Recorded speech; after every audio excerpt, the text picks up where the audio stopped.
प्यारे बच्चों, आपका स्वागत है हमारी क्लास में।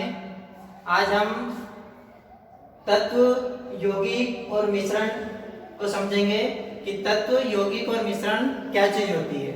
ठीक है, तो आइए हम सबसे पहले तत्व को समझते हैं कि तत्व क्या होता है।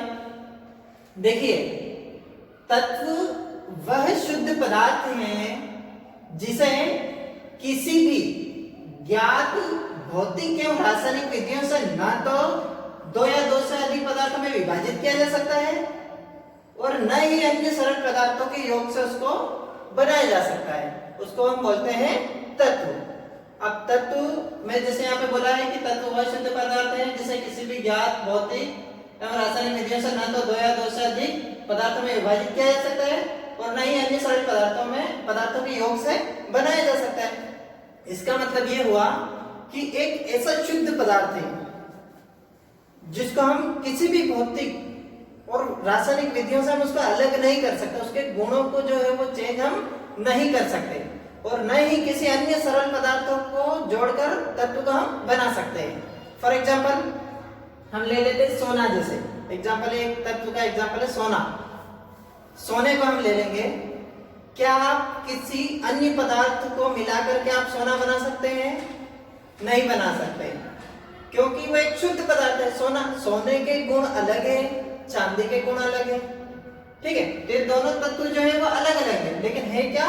तत्व है। ऑक्सीजन अलग है, इसके गुण कुछ अलग है, चांदी के गुण कुछ अलग है और सोने के गुण कुछ अलग है। इतना समझ में आया? तो यही होता है कि तत्व वह शुद्ध पदार्थ है जिसको हम किसी भी ज्ञात भौतिक एवं रासायनिक विधियों से हम उसको अलग नहीं कर सकते। एक छोटी सी इसके लिए मैं डेफिनेशन देता हूं, आप उसको भी सीख सकते हो और एक छोटी सी लाइन में आप तत्व को समझा सकते हैं। ठीक है, कि तत्व एक शुद्ध पदार्थ है जिसको हम विभाजित नहीं कर सकते।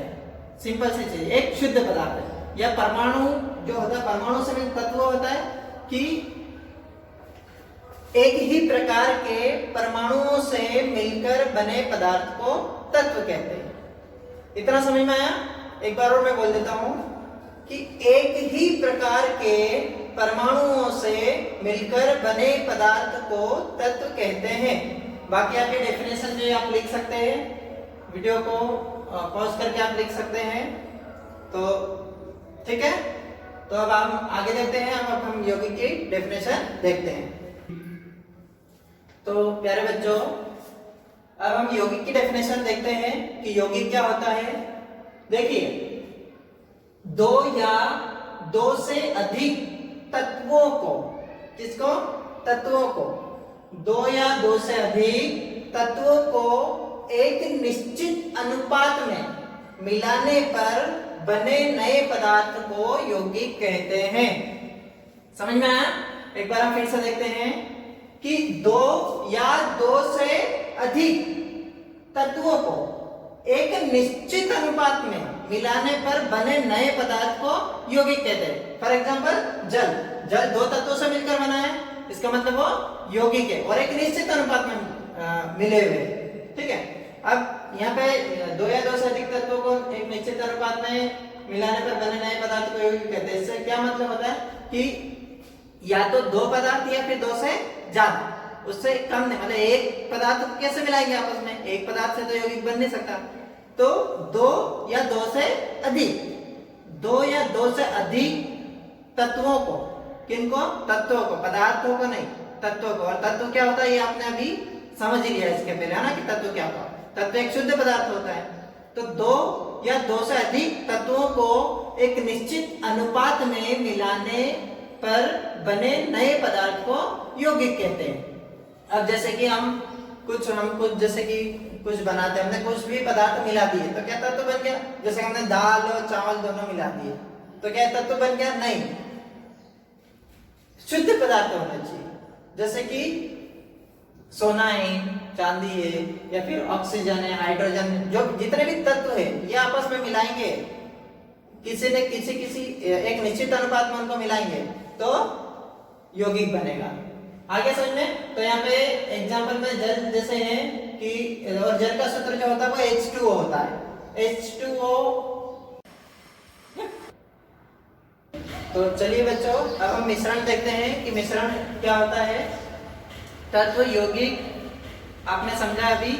अब इसके बाद में हम आते हैं मिश्रण पे कि मिश्रण क्या होता है। देखिए मिश्रण जो होता है, देखो मिश्रण की डेफिनेशन और यौगिक की डेफिनेशन दोनों में ज्यादा कंफ्यूज नहीं होना है, ठीक है। इसकी डेफिनेशन और उसकी डेफिनेशन तीनों एक बार अच्छे से समझ लेंगे, एक बार अच्छे से पढ़ लेंगे, उनको एक बार अच्छे से और सुन लेंगे तो आप आराम से सीख सकते हैं और आराम से याद कर सकते हैं आप, ठीक है। तो मिश्रण की डेफिनेशन क्या है कि दो या दो से अधिक पदार्थों को किसी भी अनुपात में मिलाने पर बने नए पदार्थ को यौगिक कहते हैं। समझ में आया? यौगिक में हमने क्या किया था कि दो या दो से अधिक तत्वों को एक निश्चित अनुपात में मिलाया था, ठीक है। लेकिन मिश्रण में क्या होता है कि दो या दो से अधिक पदार्थों को किसी भी अनुपात में मिलाने पर बने नए पदार्थ को हम मिश्रण कहते हैं। जैसे कि पानी में रेत का मिश्रण, पानी में हमने रेत मिला दी वो मिश्रण हो गया, दाल में चावल मिला दिए वो मिश्रण हो गया। ऐसे कई सारे कुछ भी अलग अलग पदार्थ है, दो या दो से अधिक पदार्थों को मिला किसी भी अनुपात में मिला देते हैं तो वो मिश्रण हो जाता है, ठीक है। दूध में पानी मिला दिया तो वो भी मिश्रण हो गया। इतना है समझ में। तो आप मिश्रण की डेफिनेशन को भी आप लिख सकते हो, थोड़ा सा जूम करके आप लिख सकते हो, ठीक है। तो प्यारे बच्चों, आपने आज तत्व यौगिक और मिश्रण की डेफिनेशन आपने सीखी है। आप इसको अच्छे से आप कंप्लीट कर सकते हो और अभी घर पे रहिए, सुरक्षित रहिए।